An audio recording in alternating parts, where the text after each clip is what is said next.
Beautiful people, what's good, what's poppin'? I hope you're having a great day so far. If not, come on. Let's flip that frown upside down, shall we? So we're going to get into another video today. This is Joker 2 is terrible in all caps. Look, I've had the privilege over this past weekend of going to see this movie. I'm going to share my thoughts and my opinions of what I thought at the end. So let's go ahead and hop into this video, shall we? This is by Mr. Headcanyon.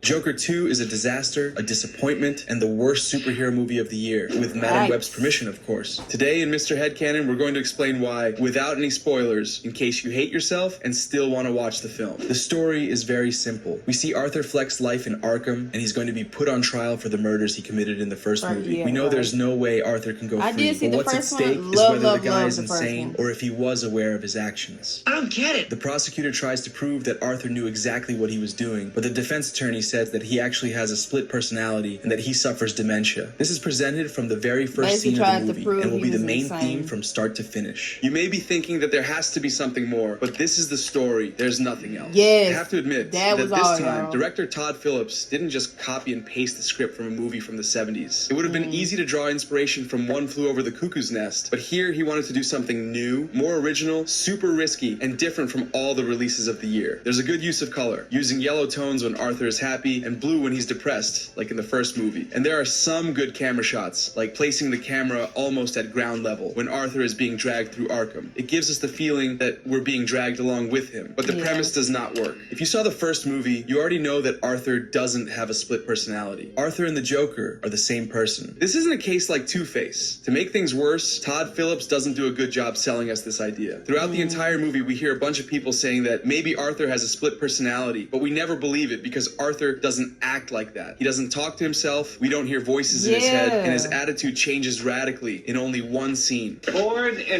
This makes the second act drag forever, because the story revolves around a mystery that has nothing mysterious about it. The tension from the first movie disappears, and for some reason, there is no social commentary, except that the guards in psychiatric hospitals are even worse than the inmates. I was about to say, the only thing that was worse was Joker 1 didn't have a great story either. The point was watching how a broken man went crazy and became a killer. It was a character study held together by Joaquin Phoenix's performance, who was present in every scene. They only had to build on that, and the sequel would have worked, even if the story wasn't that great. But they did something incomprehensible to the main character. Sure, Joaquin Phoenix's acting is fantastic once again. His physical transformation is impressive, and he's uncomfortable to watch. There are scenes where he doesn't even say one word, but his stare makes you uneasy. Even though he's skinny and may seem harmless, you get the sense that he could do something crazy at any moment, because he's nuts. He obviously lost his mind. This is thanks his marbles, his noggin, however you may say it.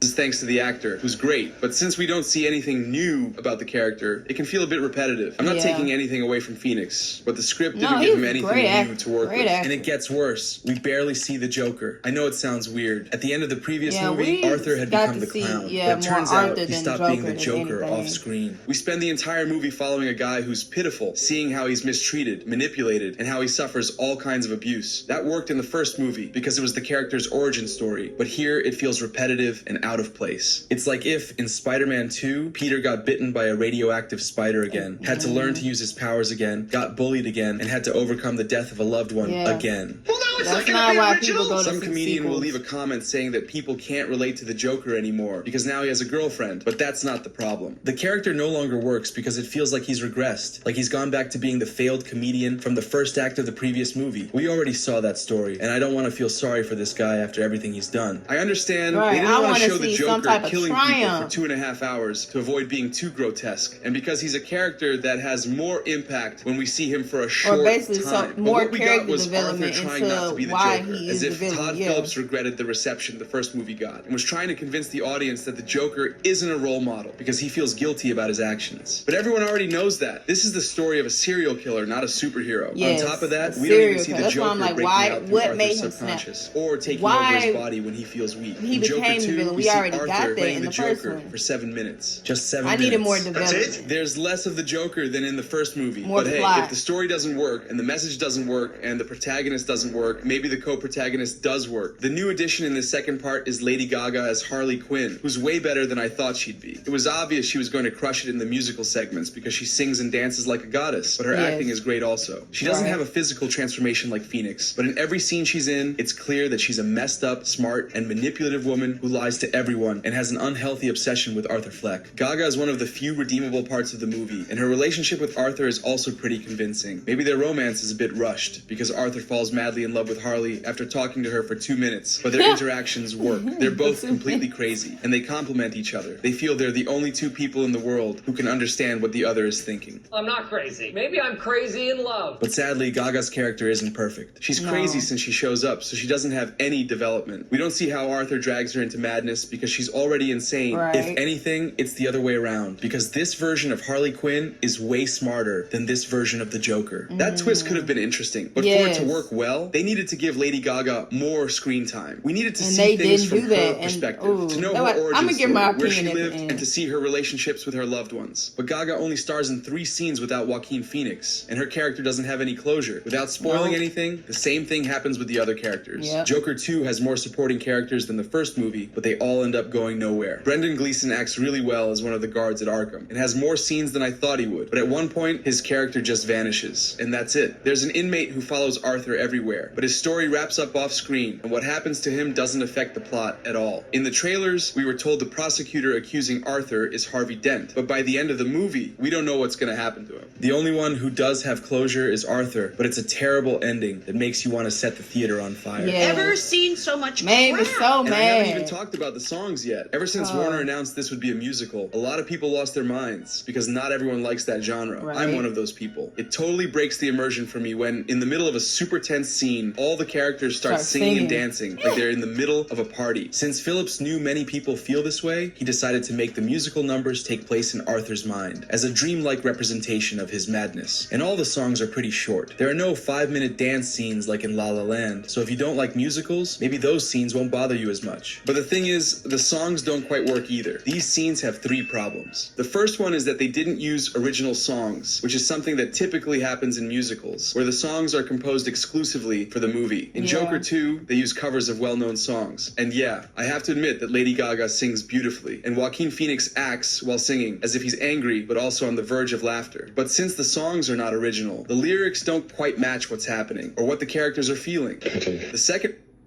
Anyone with $10,000 or more in credit card debt or personal loans may qualify for help from National Debt Relief. Minimum payments could Second problem is that the songs don't add anything to the story. In musicals, these scenes are essential to understanding what's going on. If you skip the songs, you won't understand the plot. But here it seems like they added the songs after finishing filming the rest of the movie. None of these numbers tell you anything new that you didn't already know or couldn't understand from context, and only 2 of them are well integrated and feel natural. I don't like the genre, but why make the movie a musical if it wasn't going to add anything to the story? It doesn't even serve as character development because none of the characters has that's why I'm like, I needed a little more character development. If you cut all the songs, you'd get a shorter movie with better pacing, fewer tonal shifts, and you'd still understand everything. It's a mess. The third problem is that these scenes are very repetitive, since they all take place in Arthur's mind. They're very similar. We see Phoenix and Gaga singing and dancing in different settings in front of an audience that claps for them again and again and again, as if they couldn't think of anything better, or as if this were a low-budget movie. But Joker 2 cost $200 million, the same as Deadpool and Wolverine. Where did all that money go? I'm paying Phoenix, Gaga, and Phillips, and since I feel like complaining more because I wasted 2.5 hours of my life watching this garbage, the musical scenes feel like a waste of time. We know they're fake. They're in Arthur's imagination, not in the real world. So anything that happens while they're singing won't have any real consequences. I'm wasting my time. But wait, is it really that bad? Joker 2 can't be worse than Madame Web, can it? I think it is, because despite being well acted and more or less well directed, the movie has nothing to say. There's no story, no development for any character. The message the director tries to give us is super weak, and the ending is the most anticlimactic thing I've seen in years. It feels like they made us go in circles for over 2 hours without learning anything or getting anywhere, and the movie can't be saved by a couple of great standalone scenes, because there aren't any. There's nothing like the subway killing of the first movie, the apartment murder, the staircase dance scene, Murray's show, or the last joke made by Arthur. What's baffling is that this is not the first time Warner annihilates a DC franchise. They had already destroyed the DCU, which also had a lot of potential. We explain how that happened in this video over here. It's a bad joke.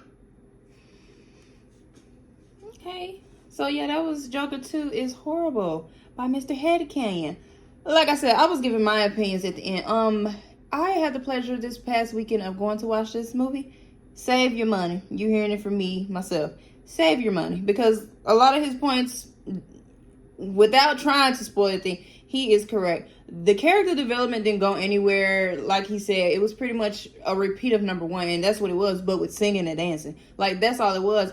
I wanted to see more from Lady Gaga's character Harley. I did. I know, what's the other movie? Suicide Squad. Because they showed you why she became what she was as Harley Quinn.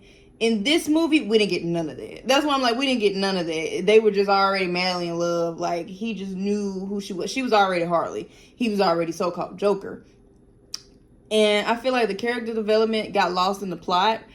And the plot didn't even go anywhere other than just showing you that he was, like he said, he was technically not the real Joker. If you want to keep real, he's not really the Joker. But yeah, guys, those are my thoughts on it.